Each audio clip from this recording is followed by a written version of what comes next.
My name is Amelia, and before I tell you the story, let me start with a moment that burned itself into my memory forever.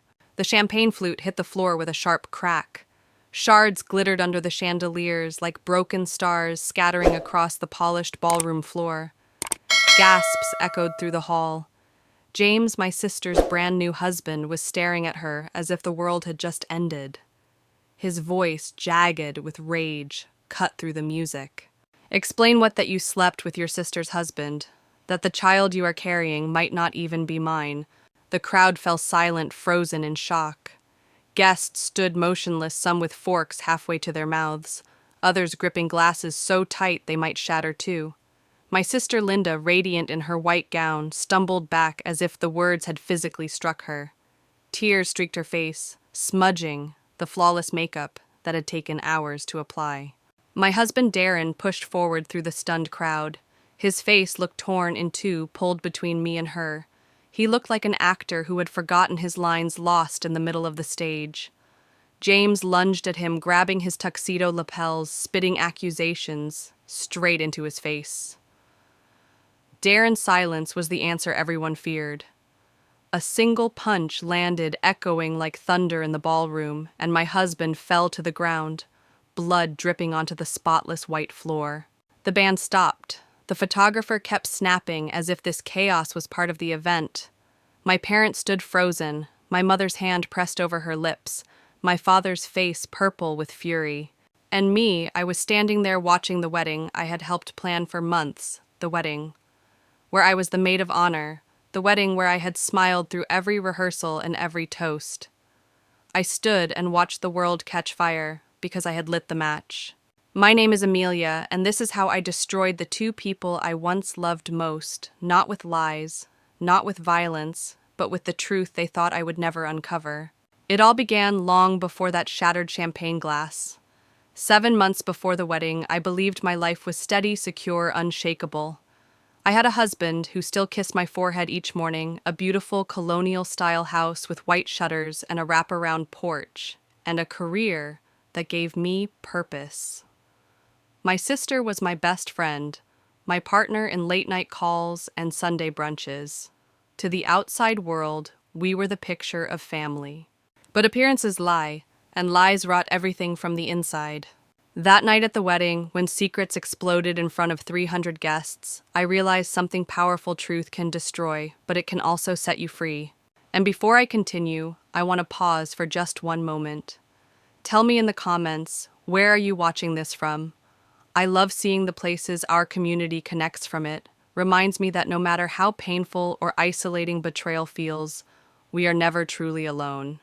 And if this is your first time here, please subscribe so you don't miss stories like mine. Because the story you're about to hear, it isn't just about betrayal. It's about the slow cracking of perfection, the way little things grow into earthquakes, and the way one woman finally decided to choose truth over illusion. That wedding night was only the ending scene. To understand how everything collapsed, we need to go back to when I thought my life was perfect, back to the moment before the cracks began to show. 7 months before my sister's wedding, I believed I had it all. My name is Amelia, and at 31 years old, I thought my life was carved in stone. I was a pediatric nurse, proud of the long hours I spent helping children heal, and I returned each evening to a house that looked like it belonged on a postcard. White shutters, a wraparound porch, a front yard filled with flowers I planted myself. It wasn't just a house, it was the picture of stability, a symbol of everything I had worked for. And then, of course, there was Darren, my husband, the man who had once made my heart race with a single look. He had sandy brown hair that always seemed to fall perfectly into place, and green eyes that crinkled when he laughed. He carried himself like a man who belonged in every room he entered, confident and magnetic. People noticed him, women noticed him, and for years I was proud of that, proud that he was mine. Our life together had routines that felt sacred. Thursday nights were for wine and movies, Saturdays for morning runs and breakfast at our favorite diner.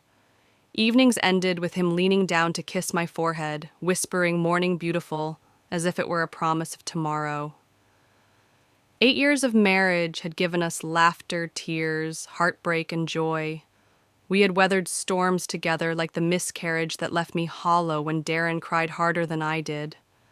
I believed him when he swore in the rain that night, "I'll never be the man who hurts you."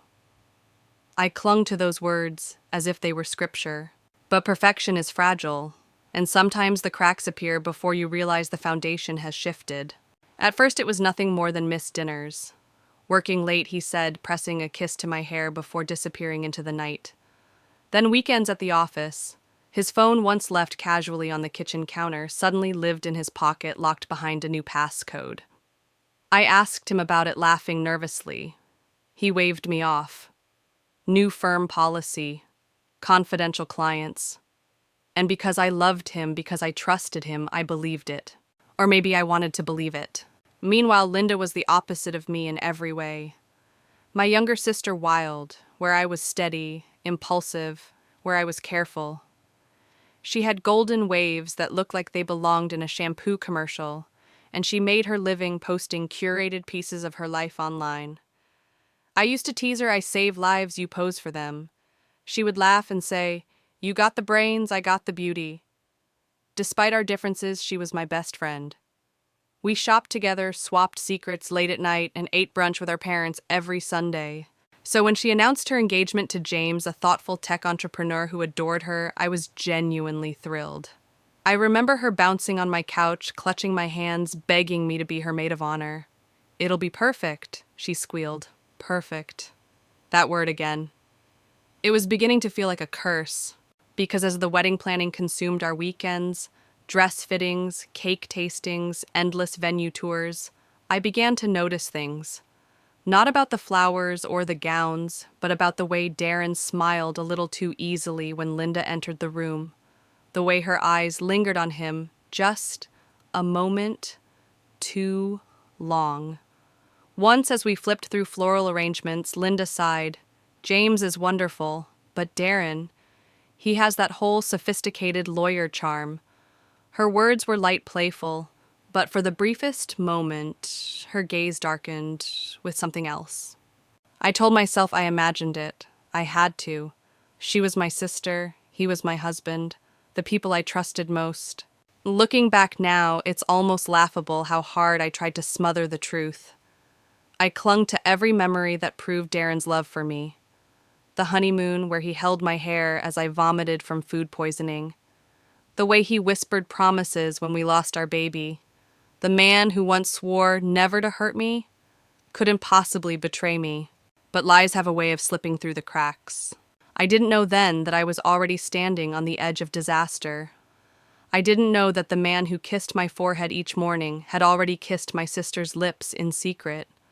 That the woman I trusted to stand beside me at every milestone was already holding a secret that would shatter everything I thought I knew. Back then, I still believed in perfect. Before I take you deeper, I want to pause here for just a second.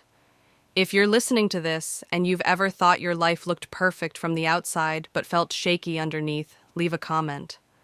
I want to know how many of us have lived behind facades smiling, while cracks spread silently beneath. And if you're new here, don't forget to subscribe. Stories like mine prove that even the most flawless masks eventually break. 'Cause my mask was about to slip. And when it did, the pieces cut deeper than I ever thought possible. At first, the changes were subtle, small shifts I brushed aside as the natural wear of long marriage. But the truth has a way of whispering before it screams. Darren began working late more often. What used to be the occasional long night at the office became every week. Soon, it was weekends too. He would come home after midnight, loosen his tie, kiss me on the cheek, and collapse into bed. His phone, once abandoned on the coffee table, was now always locked and tucked into his pocket. When I teased him about it, his response came too quickly. New security policy at the firm. Clients demand privacy. He smiled as if that explanation solved everything. And I nodded, though something in my stomach twisted. I reminded myself of who he had been. The man who once held me close when I cried over losing our pregnancy. The man who promised me in the pouring rain that he would never betray me. That man couldn't possibly be lying. Could he? But the lies grew roots. It wasn't just Darren. Linda began showing little changes too. My younger sister had always been carefree, her conversations full of social media and brand deals. But suddenly she asked questions about legal dramas. She watched lawyer shows, laughed about understanding James's world. Except James didn't work in law. He worked in tech. I noticed, but I told myself she was just curious. It was easier than admitting the truth. Family dinners grew uncomfortable. Darren and Linda would exchange glances across the table, subtle as shadows but impossible to ignore. Their laughter overlapped too easily, like a secret melody I wasn't invited to hear. At Sunday brunch, both claimed they were busy on the same weekends. I swallowed my suspicions with orange juice and smiled for my parents. The cracks widened one night at Linda's engagement party. Our parents had strung fairy lights across the backyard. The air buzzed with celebration glasses, clinking music, drifting from hidden speakers. I went into the kitchen to refill the cheese platter. That's when I heard it. Darren's low laugh. The laugh he used to save for me. Linda's giggle followed light and breathy. "You can't say things like that," she whispered. "Why not?" Darren replied softly. "It's true." I froze. My fingers tightened around the tray. I stepped out onto the porch, plastering a bright smile on my face. They jumped apart instantly, guilt flashing across their faces before vanishing. "There you are," I said cheerfully. "People are looking for the bride-to-be." Linda fumbled with her dress. "We were just getting some air." "Talking about Darren's big case," Darren added quickly. "The Brett case?" I asked sharply. "I thought that was confidential." He didn't miss a beat, only the boring parts, nothing classified. They slipped past me into the party, leaving me standing under the fairy lights with the cheese tray and a storm inside my chest. For a long moment, I stared at the twinkling bulbs strung across the yard, telling myself I was imagining things, telling myself I was being paranoid. But deep down I knew, the human heart is a collector of evidence. Every odd smile, every canceled dinner, every laugh not meant for you, it all piles up until you can't ignore it. And my heart was already building a case, even if my mind refused to read the file. Still, I swallowed the truth, convincing myself I was crazy. I wanted to believe my husband. I wanted to trust my sister. I wanted to hold on to the illusion of perfection, even as it slipped like sand through my fingers. Looking back now, I wonder how many people saw it. Did my mother notice the careful way they avoided each other's gaze? Did my father hear the hesitations in their laughter? Or did everyone like me choose to look away because the truth was too ugly to bear? I should have asked the questions then. I should have demanded answers, but I didn't. Instead, I let the cracks grow wider. And before I continue, I want to ask you something. Have you ever ignored your instincts because you didn't want the answer? Leave a comment below. I read every story. Your words remind me that none of us are alone in this. And if you haven't subscribed yet, now's the time. These stories prove how powerful intuition can be. Because my intuition was right, and the storm I was avoiding was already rolling toward me. The night of Linda's engagement party should have been a celebration. It was the kind of evening people dreamed of: fairy lights strung between oak trees, champagne bubbling in tall glasses, soft music drifting across the backyard. Guests mingled on the lawn, laughter rising into the warm air. On the surface, it was beautiful. But beauty often hides rot. I remember stepping onto the porch, balancing a tray of cheeses when I saw them. Darren and Linda, they weren't kissing, they weren't even touching, but the space between them vibrated like a wire pulled too tight. His head tilted toward her. Her laugh, low, intimate, the kind of laugh I hadn't heard from her in years, cut through me like a blade. "You can't say things like that," she whispered, her tone playful but nervous. "Why not?" Darren replied, his voice smooth. "It's true." The tray nearly slipped from my hands. My heart pounded so loud I was sure they heard it. I forced my voice into something bright, cheerful. "There you are, everyone's looking for the bride-to-be." They leapt apart instantly like children caught misbehaving. Linda smoothed her dress, her eyes fixed anywhere but on me. "We were just getting some air," she said too quickly. Talking about the Brett case, Darren added, his smile practiced. The Brett case, I asked, narrowing my eyes. Isn't that confidential? He shrugged lightly. Just the boring parts. Nothing important. And then they walked past me back into the glow of the party, leaving me frozen under the fairy lights. The tray felt heavy in my arms. My smile stayed plastered on my face, but inside something broke. I watched them through the night, my eyes sharp, catching every small exchange. The way their bodies angled slightly toward one another, the stolen glances, the quick, nervous laughter. To anyone else it looked innocent, but I knew better. I could feel it, the shift, the betrayal growing like mold in the dark. I told myself I was imagining things, that my exhaustion was painting shadows where there were none. I was good at lying to myself back then, because facing the truth would have meant tearing apart everything I believed in. Still, the doubt lingered. The music swelled as couples drifted onto the dance floor. James held Linda's hand, twirling her with a smile so full of love it made my chest ache. He didn't see it. He didn't notice the flicker in her eyes when Darren passed by. My parents didn't see it either. My mother fussed with the flower arrangements. My father laughed with relatives. Everyone was blind, or maybe they just didn't want to see. But I saw, and once you see, you can't unsee. That night I stood on the porch long after the party ended, staring at the empty glasses and scattered rose petals. My stomach twisted with a sickness I couldn't name. A voice inside me whispered something is wrong, and for the first time I couldn't silence it. Looking back, that moment was the first real crack in the glass. It was the warning I ignored. If I had confronted them, then if I had demanded answers, maybe the story would have ended differently. But I stayed silent. I smiled through clenched teeth and swallowed my suspicion. Because I loved them both, my husband, my sister, the two people I trusted most in this world. And yet deep down I knew. Before I go on, I want to ask you something. Have you ever caught a glimpse of the truth in a single moment, just one laugh, one glance that changed how you saw everything? Share it in the comments. Your stories matter. They remind us that we're not alone in the quiet suspicions we carry. And if you're new here, subscribe so you won't miss what comes next, because the cracks in my story were about to split wide open. That night on the porch was only the beginning, and the truth waiting for me would be far darker than I ever imagined. 3 weeks before the wedding, I went in for my annual checkup at the hospital. It should have been routine blood pressure labs, a polite reminder to take better care of myself. I never expected that appointment to twist my world upside down. I was walking down the sterile white corridor when I ran into Dr. Patricia Morse. She had been Linda's gynecologist since college, and over the years she had become a friendly acquaintance of mine. She greeted me warmly, her smile genuine. "Amelia, how's the wedding planning going? Linda must be over the moon." I laughed tiredly. She's excited. Honestly, I'll be relieved when it's all over. Planning a wedding feels like running a marathon in high heels.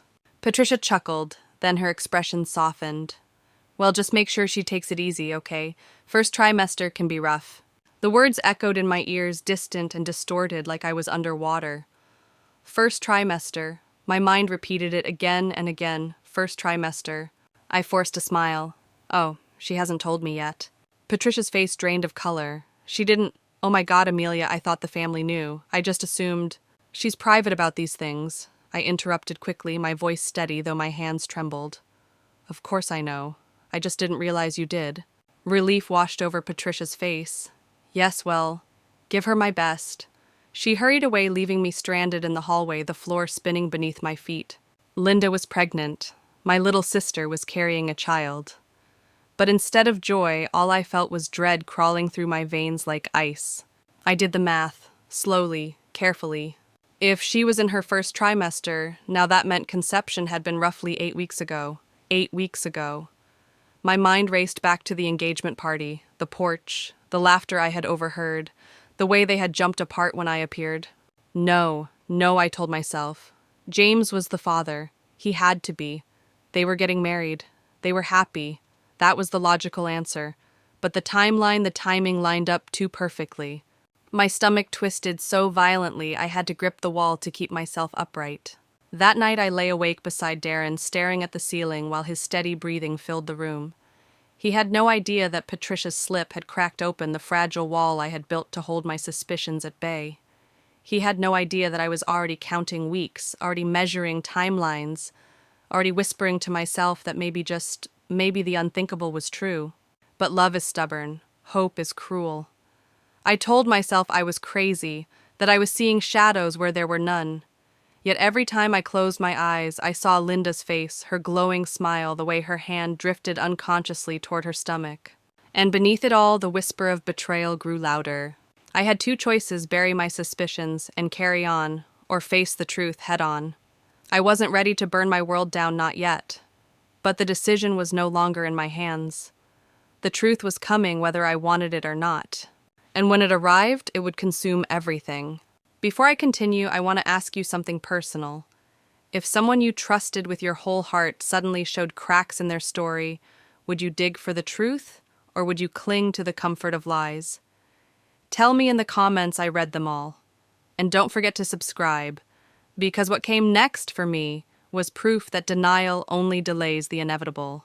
The pregnancy should have been a celebration. Instead, it was a countdown, and I knew the explosion was coming.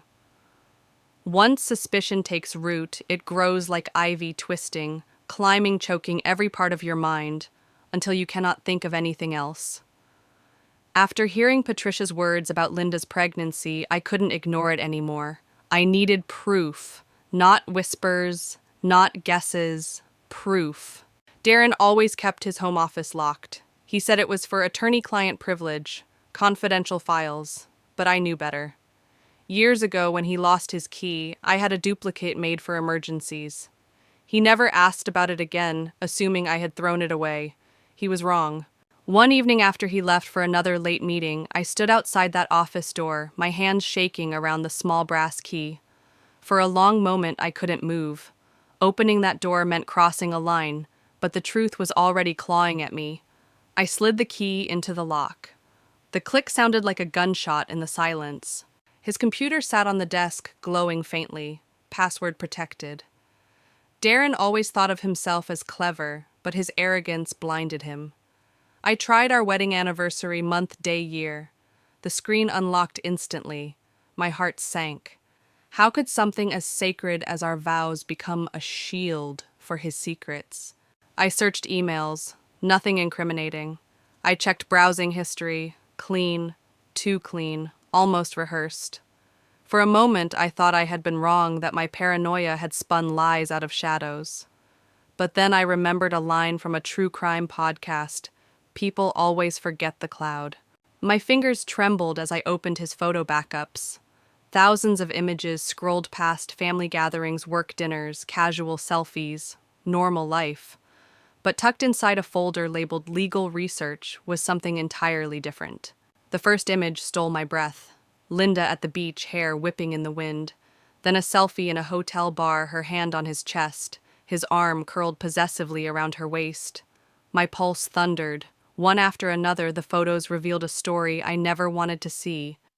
Stolen moments, secret meetings, smiles meant only for each other. And then I found it. A photo of a pregnancy test. Positive.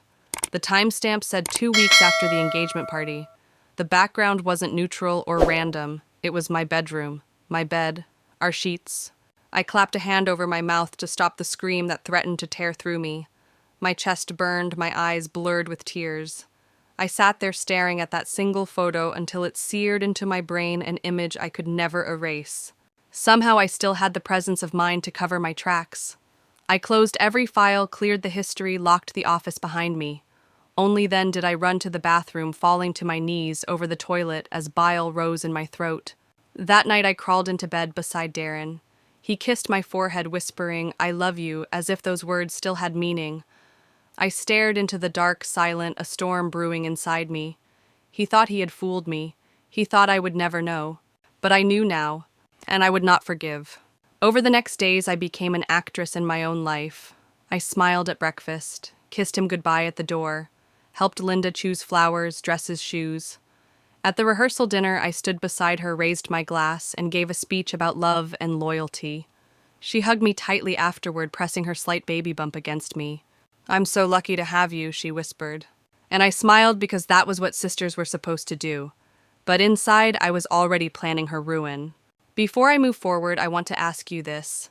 If you discovered undeniable proof that your partner and your sibling had betrayed you, would you confront them right away, or would you wait for the perfect moment to strike? Leave your thoughts in the comments. I want to hear from you. And if you haven't subscribed yet, now's the time. Because the moment I chose changed everything. I had the truth. Now I needed the stage, and their wedding day would be perfect. Perfect for destruction. For the next 2 weeks, I became someone else entirely. On the surface, I was still Amelia, the loyal wife, the supportive sister, the dutiful maid of honor. But underneath, I was something sharper, something cold. I was a performer rehearsing for the biggest stage of my life, and every smile I gave was another line in the script. Each morning I woke beside Darren, forcing myself not to flinch when he brushed his lips against my temple. Each afternoon I answered Linda's calls, helping her with last-minute wedding details, laughing on cue, pretending I wasn't counting down the hours until her world would collapse. At night, when everyone else slept, I sat awake in the dark, whispering the words I would one day speak in front of hundreds. I told myself to wait. Timing mattered. If I confronted them too soon, they would spin lies, hide evidence, deny everything. But if I waited, if I chose the perfect moment, I could end them both with a single strike. The rehearsal dinner was my test run, a lavish affair at the hotel ballroom tables lined with champagne flutes and roses. Family and friends filled the space, all eager to celebrate. Linda beamed as she clutched James's hand. Darren sat beside me, his green eyes glinting with pride as though nothing were wrong. When it came time for speeches, I stood glass in hand. The room fell silent. I spoke of childhood memories, of sisterly bonds, of how love requires honesty and trust. My voice never wavered, though inside my heart beat like a war drum. Linda's eyes welled with tears. Grace is the best sister anyone could ask for, she told the crowd, her voice thick with emotion. I'm so lucky to have her. Lucky. The word tasted like poison. I hugged her tightly, careful not to let my face betray the storm inside. I felt the swell of her stomach press against me, a brutal reminder of what she carried, my husband's child, perhaps growing inside her while she smiled and called me family. That night, Darren found me on the hotel balcony. He slipped a glass of wine into my hand, his arm wrapping around me as though nothing in the world was wrong. Beautiful speech, he whispered. You made me fall in love with you all over again. I forced a smile. Did I? He kissed my temple, oblivious to the rage radiating off my skin. After the wedding, let's take a vacation. Just the two of us. Start fresh. His words were ash in my mouth. He truly believed I was still his. That I would stand by him forever, never daring to question, never daring to fight back. He didn't know I had already sharpened the knife. I leaned into his chest, masking my revulsion. That sounds nice, I said softly. But in my mind I whispered, it will never happen. You don't get fresh starts. Not after this. The morning of the wedding dawned bright and clear. Perfect weather for what Linda thought would be the happiest day of her life. I helped her into her dress, fastening buttons with steady hands. She wore our grandmother's pearls, a borrowed garter, and under it all the life growing inside her. You look beautiful, I told her, because it was true, and because that was what sisters say. She smiled through tears. Everything is exactly how I dreamed it would be. I adjusted her veil and met her eyes. Is it everything you dreamed of? For a split second, her smile faltered. Then she laughed lightly, brushing off the weight of my words. Of course. Why would you ask that? I smiled back, hiding the venom behind my teeth. 'Cause I was waiting for the moment when her perfect dream would collapse. Before I take you into that day, I want to hear from you. Have you ever had to wear a mask, pretend everything was fine, when inside you were breaking? Share your story in the comments. It's a way for us to stand together, to remind each other that silence doesn't mean weakness. And don't forget to subscribe, because the mask I wore that day set the stage for the twist you won't see coming. The performance was almost over, and soon the curtain would fall. The wedding day unfolded like a carefully painted picture.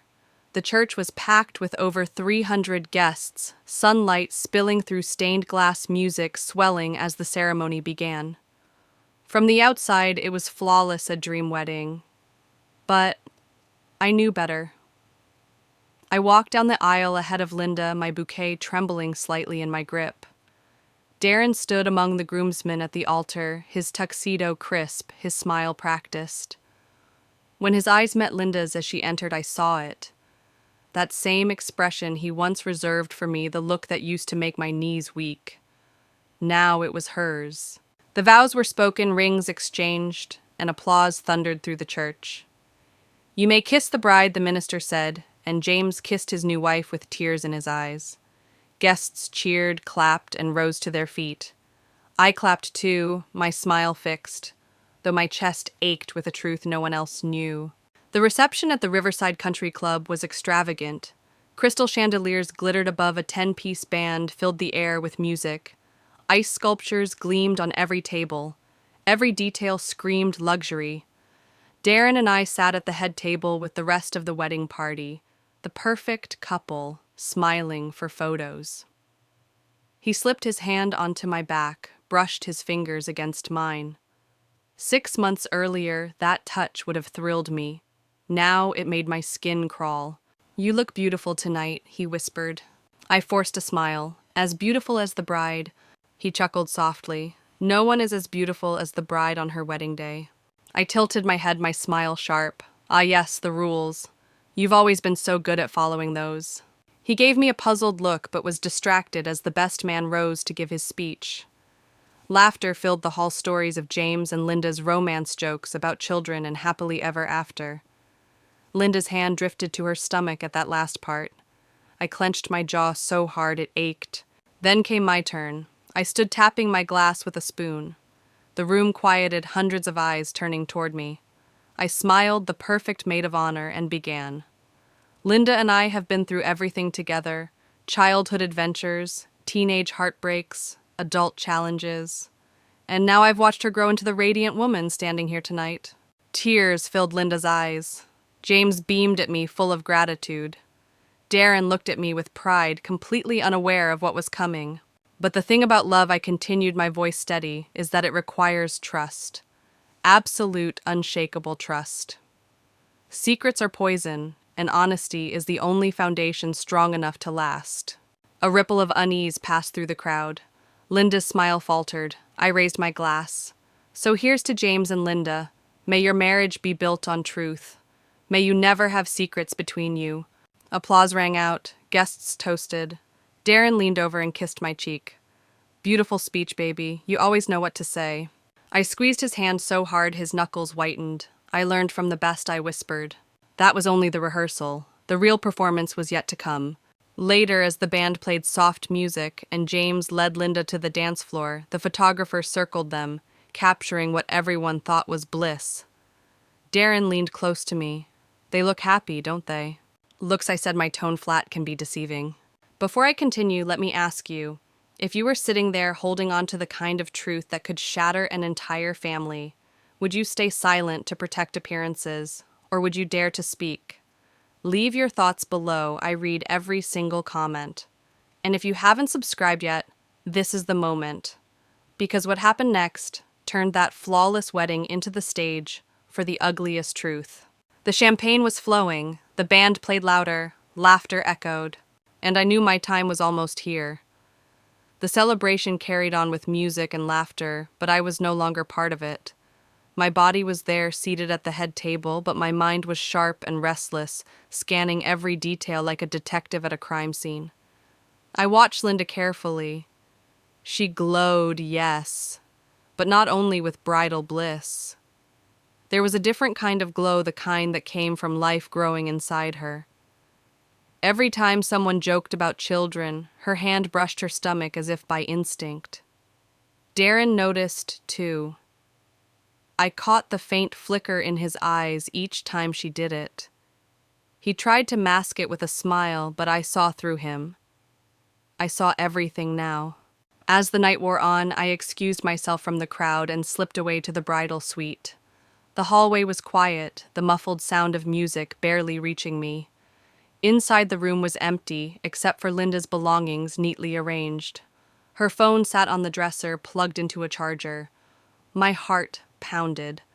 I knew her passcode. We had always shared everything. Sisters were supposed to. Except she had kept this one secret. I unlocked it quickly, scanning through texts and photos. At first it looked clean. Too clean. She had been careful, no obvious conversations with Darren, no blatant exchanges. But she had made one mistake. In her photo roll was a hidden folder, locked, but not secure enough for me to miss. I opened it. The breath rushed from my lungs. There they were, images of Darren and Linda together. Hotel room selfies, her hair messy, his arm draped over her bare shoulder, a champagne bottle on the nightstand, the bedding unmistakable. I knew that hotel, the Marriott downtown. She had told me she was meeting a florist that night. The timestamp on the photo told the truth. 11:47 at night. 2 weeks after the engagement party. The same night Darren had texted me at 11:52 that he was leaving the office. At 12:15, he had climbed into our bed smelling faintly of hotel soap. The evidence was undeniable. It wasn't paranoia anymore. It wasn't suspicion. It was fact captured in pixels and timestamps. I forwarded every image to myself, then carefully deleted the traces from her phone. My hands didn't shake. My breath was steady. Rage had burned away the weakness inside me, leaving only cold precision. I placed her phone back exactly where I had found it. At that moment, one of the bridesmaids walked in, startled. "Oh, Amelia, you scared me, looking for a quiet moment too." I smiled smoothly, slipping past her. "Yes, just needed some air." Back in the ballroom, the party was in full swing. Guests laughed too loudly, heels kicked off, ties loosened. The cake had been cut, the bouquet tossed. Perfect chaos. And within that chaos, opportunity. I sipped water at the bar, scanning the dance floor, watching Linda twirl under the lights. James gazing at her with pure devotion he didn't know was misplaced. I clenched the stem of my glass so tightly it nearly broke. She was dancing with the man who loved her unconditionally while carrying a baby that might not even belong to him. And Darren, my husband, stood nearby, his eyes never quite leaving her. I knew then that silence would kill me. I had carried the truth too long already. It was time. Before I go on, I want to leave you with a thought. If you had the power to expose a lie that would ruin everything family marriage reputation, would you do it? Or would you swallow the truth to keep the peace? Comment below, because this is where my story shifted forever. And subscribe, if you haven't already, because what came next was the moment I pulled the pin on the grenade. The night was still young. The band played, the chandeliers sparkled, the guests laughed, and I was ready to burn it all down. The father-daughter dance had just ended when I decided it was time to make my move.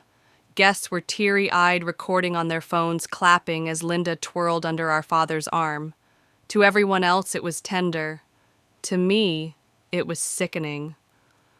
The photographer captured every moment while I slipped away from the crowd. I found Darren at the bar, his tie loosened, a glass of scotch in hand. His posture was relaxed, as if he hadn't just betrayed me with the one person I should have been able to trust most. "There you are," I said, sliding my arm through his, my smile a mask. He looked surprised. "Just needed a refill. Want one?" "No," I said, my voice low. "I want to talk, privately." His eyes narrowed. "Now, during the reception?" "Yes, now, unless you'd prefer I say what I need to say here in front of everyone." The color drained from his face. Guilty people always follow. I led him out to the terrace. The night air was cool, strung with golden lights, the river shimmering in the distance. It was almost beautiful, almost perfect for what was about to happen. Darren joined me a few minutes later, his face carefully composed. "What's this about?" he asked, trying for casual. I turned to face him, no longer bothering to hide the fury boiling inside me. "How long?" He blinked. "What?" "How long have you been sleeping with my sister?" My voice sliced the night like broken glass. His mouth opened, closed, opened again. "Amelia, I don't know what you think." "I have photos," I interrupted sharply. "From the Marriott. From that night, 8 weeks ago, when you told me you were working late." His shoulders sagged. The fight drained out of him instantly. He sat heavily on a stone bench, head in his hands. It wasn't supposed to happen, but it did. The engagement party. We were both drunk. You were inside and we were talking and it just happened. Then again, 8 weeks ago, that was supposed to be the end. We promised it would never happen again. The words cut deeper than any blade. Is the baby yours? I demanded. His head snapped up. The baby? Yes, Darren, the baby. Is it yours? I don't know, he whispered. She said it's James's. But the timing, it's possible. Either way. I laughed a harsh, ugly sound. Possible. You risked everything for possible. He reached for me. Please, Amelia. I love you. I've always loved you. Linda was just different, exciting, wrong. His green eyes shone desperately. I knew it was wrong, but that's what made it. God, I'm so messed up. You're not messed up, I snapped. You're cruel, you're selfish, and you disgust me. We sat in silence, the muffled music from the ballroom playing behind us. Finally, he whispered, What are you going to do? I smiled coldly. I'm going to give my sister a wedding gift she'll never forget. I walked away, leaving him slumped and broken on the terrace. Before I reveal what came next, I want to hear from you. If you were standing in my shoes with the truth burning inside you and the proof in your hands, would you have confronted them quietly, or would you have exposed them for the world to see? Share your thoughts in the comments. And if you haven't yet, subscribe now, because what I did next turned the reception into a battlefield. Inside, the music swelled, guests laughed, champagne flowed, and I returned ready to destroy it all. The ballroom pulsed with celebration when I slipped back inside. Couples crowded the dance floor, the band's music soaring beneath crystal chandeliers. Glasses clinked, laughter spilled across the room, and waiters darted between tables with trays of champagne. To everyone else, it was the perfect wedding reception. But to me, it was a stage, and I was about to step into the spotlight. I made my way to the band leader, slipping a folded bill into his palm. One more toast, I whispered. He grinned and nodded, announcing me with a flourish. The microphone crackled as I lifted it, my hand steady despite the storm inside me. Good evening, everyone. I began, my smile bright, my tone sweet. I know I already gave a speech tonight, but with the wonderful news about the baby, I felt inspired to say a few more words. The crowd cheered. Linda's hand instinctively moved to her stomach. James's arm wrapped proudly around her shoulders. Their faces glowed with joy, his pure, hers fragile. I continued, my voice carrying across the hall. Becoming a parent changes everything. It teaches you about truth, about honesty, about being someone your child can look up to. And isn't it beautiful that Linda and James are starting their family right away? More applause, more cheers. I waited for silence, letting the moment stretch until the room leaned forward, eager for more. Although I said softly, letting the word hang, I can't help but wonder about the timing.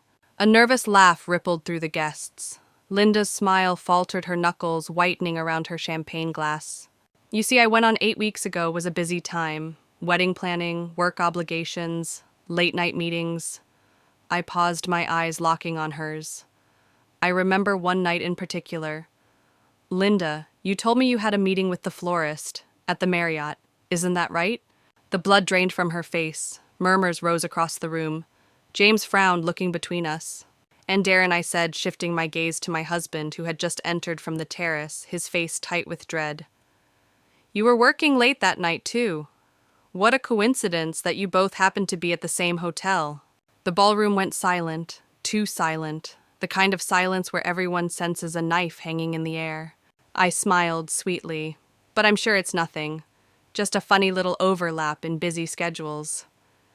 I tilted my head, although it might explain why Linda has been sick in the mornings. Morning sickness. Or maybe guilt.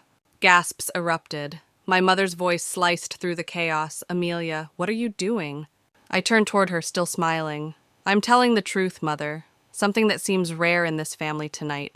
James shot to his feet, his face a storm. What is she talking about, Linda? Linda's lips parted, but no words came out. She looked at Darren, then at me, then back at her husband. The silence was answer enough. Tell him, I pressed my voice sharp. Tell your husband why you don't know who the father of your baby is.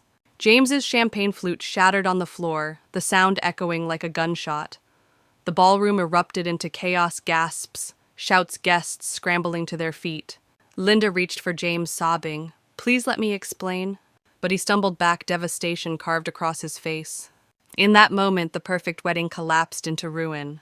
Before I go further, I want to stop and ask you, if you had been in that ballroom watching the truth explode in front of hundreds of people, would you have believed me, or would you have believed them?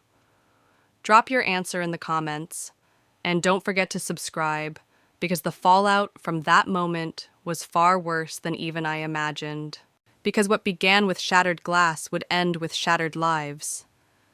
The sound of the glass shattering still rang in my ears when James's face crumpled. His knuckles clenched, his body trembling as though the world had tilted beneath him. "Is it true?" he demanded, his voice raw, pointing at Darren. "Did you sleep with my wife?" The room froze. Even the band stopped playing instruments, hanging uselessly at their sides. Every guest held their breath, waiting for the answer. Darren's silence was all the confirmation James needed. He lunged, grabbing Darren by the lapels, his fury erupting in a single punch that cracked against Darren's jaw. Blood streamed down his face as he crashed onto the pristine white floor. Guests gasped, some screamed, but no one moved. "James, stop," Linda cried, clutching her dress as she tried to pull him back. But James had already torn himself away, stumbling toward the exit, devastation painted across every line of his face. "Please, James," she wailed, chasing after him. But he pushed through the crowd, gone before she could catch him. All around me, people whispered, horrified. Phones were raised discreetly, some snapping pictures, others filming the disaster unfolding in real time. The photographer, bless his misguided professionalism, continued to shoot, documenting every shattered moment of the wedding meant to be perfect. My parents stood frozen. My mother's hand covered her mouth, eyes wide with tears. My father's face had turned a dangerous shade of purple. "You destroyed everything," Linda sobbed, spinning on me, her mascara streaking down her cheeks. "How could you do this?" "How could I?" I laughed bitterly, the sound sharp and hollow. "You slept with my husband, twice that I know of." "How many more times, Linda? How many lies did you tell me while I helped you plan this wedding?" Her lips trembled. "It was a mistake." "No," I snapped. "A mistake is forgetting an anniversary. A mistake is leaving the stove on. This was a choice. Repeated choices. And you made them with the one man who swore never to hurt me." Darren staggered to his feet, a napkin pressed to his bloody nose. "Amelia, please," he choked. "We need to talk." "Talk," I spat. "Now you want to talk after months of lies. After you made vows to me, and then broke them in my own bed." Guests were already fleeing, clutching purses and jackets, eager to escape the scandal. I could hear their whispers. "This will be the talk of the town for years." My father finally snapped. He stormed toward Darren, his fists clenched. "You bastard, I welcomed you into my family, trusted you with my daughter, and you betrayed both of them." Before anyone could stop him, he struck Darren harder than James had. Darren collapsed again, this time staying down, humiliated in front of everyone. Linda shrieked, rushing to his side. "Daddy, stop, this isn't helping." But my father's fury was volcanic. "You betrayed your sister. You betrayed your husband. You betrayed us all." Linda's sobs filled the room. "I didn't mean..." "You meant to hide it?" I cut in, my voice low but steady. "You meant to let James raise a child that might not be his. You meant to smile at me while you carried Darren's baby." Silence followed. Even she couldn't deny it. The ballroom that had been filled with joy minutes earlier was reduced to rubble chairs, overturned glasses, shattered guests gone. Only family remained, staring at the wreckage of what had once been love and trust. Linda lifted her head, her voice small, broken. "What do you want me to say?" I looked at her, my chest heavy but unyielding. "Tell the truth. For once in your life, tell the truth." She looked at Darren, then at my parents, before whispering, "I fell in love with him." Her words pierced deeper than any blade. "Before I reveal the aftermath, let me pause. If someone close to you admitted this, admitted they loved the very person who betrayed you, what would you do? Forgive them, or cut them out forever? Share your thoughts in the comments, and subscribe if you haven't yet. Because what came next proved that this wasn't just betrayal. It was war. The perfect wedding was gone, and from its ashes the real battle began. Her words hung in the air like smoke after an explosion, thick, choking, impossible to ignore. I fell in love with him. For a moment, even my fury stilled. Those 6 words shattered whatever fragile hope of denial remained. She wasn't just admitting to weakness or lust. She was admitting to something deeper, something permanent. I stared at her, my vision blurred by rage. So you took him, just because you wanted him. Tears streaked down her cheeks. It wasn't like that. I didn't mean for it to happen. It always is with you, I snapped. My toys, my clothes, my friends. You've always taken what was mine. But this time, Linda, you didn't just take something. You destroyed everything. My mother's sobs filled the silence, mascara running down her face. Girls, please stop this. We're family. We can fix this. No, I said coldly, my voice slicing through her pleading. Some things don't get fixed. Some things burn. Darren finally staggered upright, his tuxedo bloodied, his face pale. He held out his hands, trembling. Amelia, please. Let's go home. We can talk. We can work through this. Home, I laughed, the sound bitter. You think we still have a home? You destroyed that the moment you touched her. It was a mistake, he begged. A terrible mistake. But I choose you. I choose our marriage. We can get counseling. We can rebuild. I stepped closer, my eyes locked on his. No. A mistake is leaving the toilet seat up. A mistake is forgetting an anniversary. What you did was a decision, a series of them. Every text, every hotel, every lie. You chose her. Over me. Over us. The room was nearly empty now. Guests had fled, whispering into their phones, spreading the story that would stain our names for years. Only my family and the shattered wedding party remained. Linda took a shaky step forward, her gown dragging on the ruined floor. What about the baby, she whispered. What about it, I snapped. If it's Darren's, what happens then? I looked her dead in the eye. Then you'll figure it out, just like you figured out how to seduce my husband. You're resourceful, Linda. I'm sure you'll manage. You're being cruel, my mother whispered, her voice breaking. No, I corrected. I'm being honest, something this family seems to struggle with. Darren tried again, reaching for me. Please, Amelia, let's talk about this later. At home. Just us. I stepped back. What I want is a divorce. Tonight. Pack your things, get out of my house.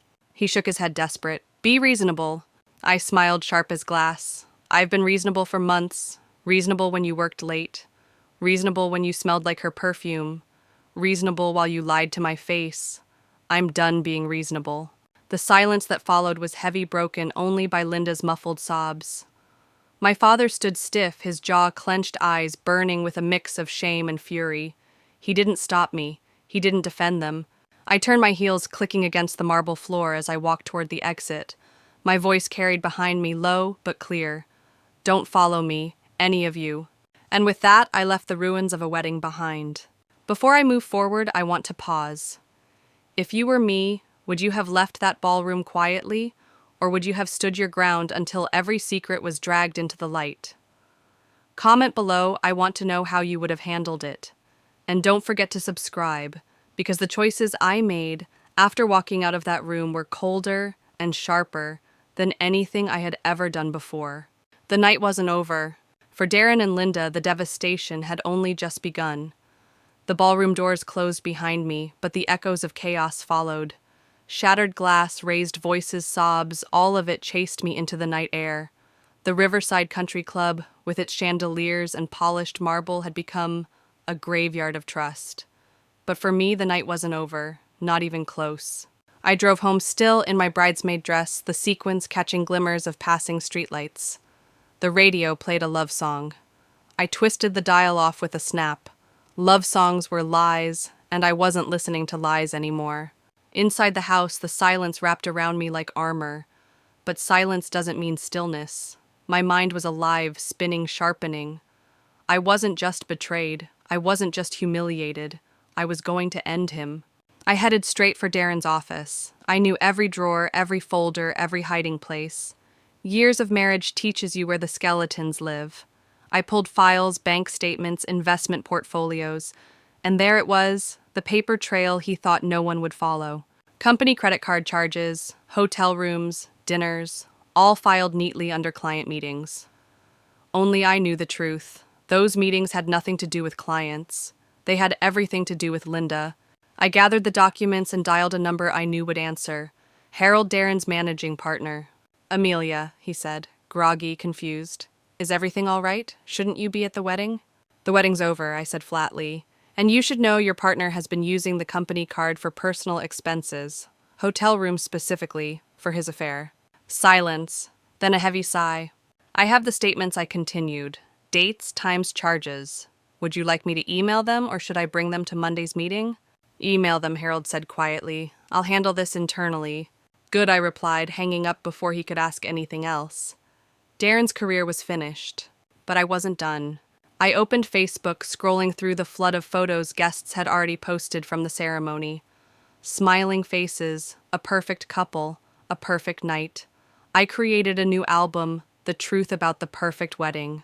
First, the screenshots from Linda's phone, the hotel selfie, the timestamp plain as day, then the credit card statements showing the Marriott charges. And finally, a photo I had taken myself just hours earlier, Darren's face bloodied after James punched him. Caption: when the groom finds out his bride slept with her sister's husband. I tagged everyone, family, friends, co-workers, every guest at the wedding. Then I hit share. Within minutes, notifications exploded. Comments, shocked reactions, messages from people demanding answers. The truth was out, and there was no taking it back. I sank onto the couch, still in my glittering dress, my makeup smeared, my chest heaving. For the first time in months, I felt something close to peace. This wasn't just revenge, it was justice. But I knew the storm was only beginning. Darren would come, Linda would cry, my parents would call. The fallout was coming heavy and merciless, and I was ready for it. Before I reveal what happened, when the world discovered the truth, let me ask you, would you have gone public like I did, posting the evidence for everyone to see? Or would you have kept it private, settling the score behind closed doors? Drop your answer in the comments. And if you haven't yet, subscribe now, because the morning after my post turned the scandal into an inferno. That night, as the notifications lit up my phone, I lay back on the couch, staring at the ceiling. For the first time since the lies began, I felt in control. And I knew I would never let them take that from me again.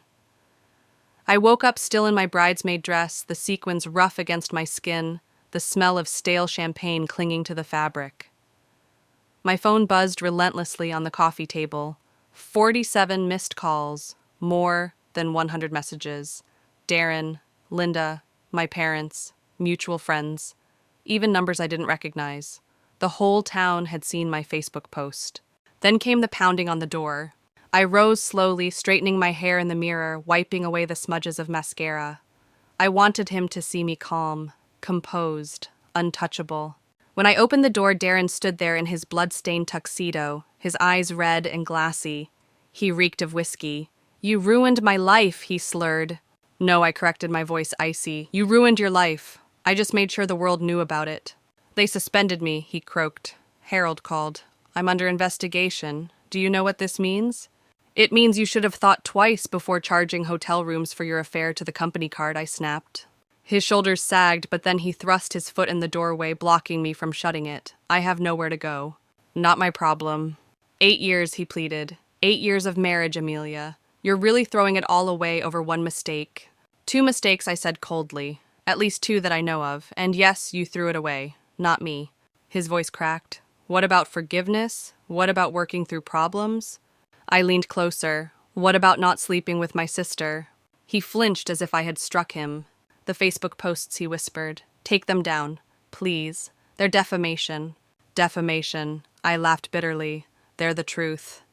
If you don't like the truth, sue me. Oh wait, you'll need a lawyer for that. And money. 2 things you don't have anymore. I shoved his foot out of the way and slammed the door, locking it with a satisfying click. His pounding fists rattled the wood, but I didn't move. Eventually, the noise faded. From the window, I watched him stumble to his car, finally driving off.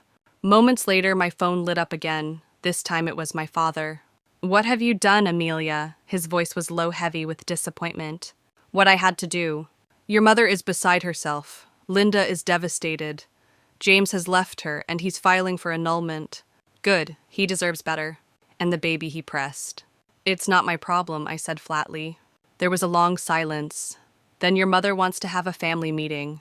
There's nothing to talk about, I said firmly. We're not a family anymore. I hung up before he could argue. That day, I boxed up Darren's belongings, his law books, his suits, the framed photo of us on our wedding day. I labeled each box with thick black marker cheater. By evening, the house was lighter, as though purging his presence cleared the air itself. I should have felt triumphant. Instead, I felt hollow. Revenge had burned bright, but its fire left behind only ashes. And yet, I wasn't done. Because when Linda reached out next, whispering apologies through my voicemail, I realized she hadn't learned a thing. Before I reveal what I did next, I want to ask you, if someone betrayed you in the deepest way possible and then came crawling back with apologies, would you give them a second chance, or would you slam the door forever? Tell me in the comments. And make sure you subscribe, because the ending to this story isn't just about revenge, it's about rebuilding. And the lesson I learned will stay with you long after the credits roll. That night, as I stood in my quiet, empty house, one thought carried me to sleep. I had torn their perfect little lie to pieces, and now it was time to build a life of truth for myself. Spring arrived early that year. The first crocuses pushed through the last of the snow, delicate yet stubborn proof that new life could bloom even from frozen ground. I spent more and more time in my garden, my hands in the soil, planting roses where weeds once grew. Each bud felt like a small act of defiance, a promise to myself that beauty could come after ruin. The house was mine now, mine alone. The walls, once echoing with Darren's voice, now carried only silence and peace. I painted rooms in new colors, bought furniture he would have called frivolous, and filled every corner with things that reflected me, not us. With every change, I erased him further, until the life we'd shared was just a memory dust swept out with the trash. Sometimes I wondered if I had gone too far, if exposing the truth so publicly had been cruel. But then I remembered Linda's hand on her stomach. Darren's lies whispered into my ear, my parents' blind insistence on keeping the peace. No silence would have killed me. Truth set me free.